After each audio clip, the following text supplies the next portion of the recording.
اور جو شخص ساری زندگی کاتا ہے وہ پھر اپنی صحت پہ لگاتا ہے. یاد رکھیں عزیزان محترم، یاد رکھیں، ہم نے روایات کی روشنی میں اپنے اساتید سے سیکھا ہے، مال کی زیادتی نہ مانگے، کبھی مال میں برکت مانگے. ایک دسترخوان پر ایک روٹی بھی ہو نا، لیکن آپ خوش ہو کر اپنے گھر والوں کے ساتھ کھاتے ہو، خدا کا شکر کریں، نہ کہ 10 دسترخوان پہ 10 غذائیں رکھی ہوں اور خوشحالی نہ ہو. کوئی فائدہ نہیں ہے. جوانوں سے کہہ رہا ہوں، خاص طور پہ اپنے پروفیشن کو انتخاب کرتے ہوئے، اپنی پڑھائی کو انتخاب کرتے ہوئے کوالٹی ٹائم گزاریں. زندگی کوالٹی بولنی چاہیے. میں بہت سارے ایسے ملکوں میں گیا عزیزان محترم کہ جہاں میں نے دیکھا کہ لوگ کوالٹی ٹائم گزارتے ہیں. یعنی کیا؟ یعنی کماتے بھی ہیں اور عبادت بھی اچھی اور اپنی فیملی کو بھی ٹائم دیتے ہیں.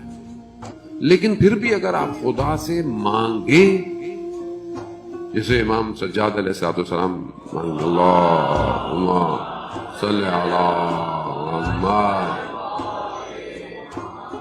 کہ پروردگار مجھے عبادت میں نشاط دے، یعنی عبادت میں سستی نہیں چاہیے، اور مجھے ایسا رزق دے جو آسان ہو. خدا سے مانگے، کیوں نہیں دے گا؟ خدا کے خزانوں میں کمی ہے.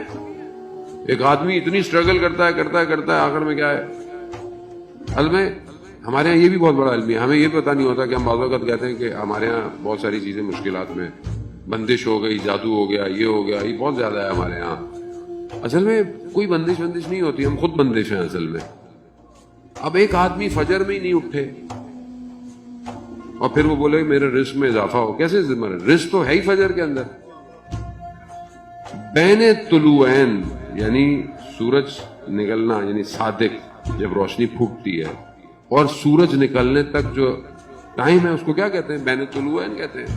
یعنی جب فجر کا ٹائم شروع ہوتا ہے اور جب سورج نماز قضا ہو جاتی ہے، یہ 1 گھنٹہ کا ٹائم ہے، 1 گھنٹہ سوا گھنٹہ، اس سے زیادہ نہیں ہے.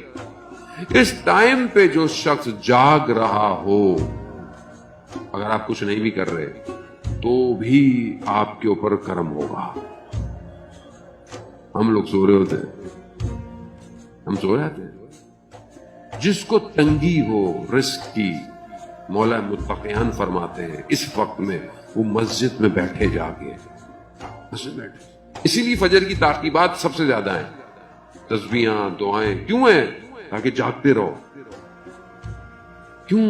اللہ اس وقت رزق نازل کر رہا ہوتا ہے.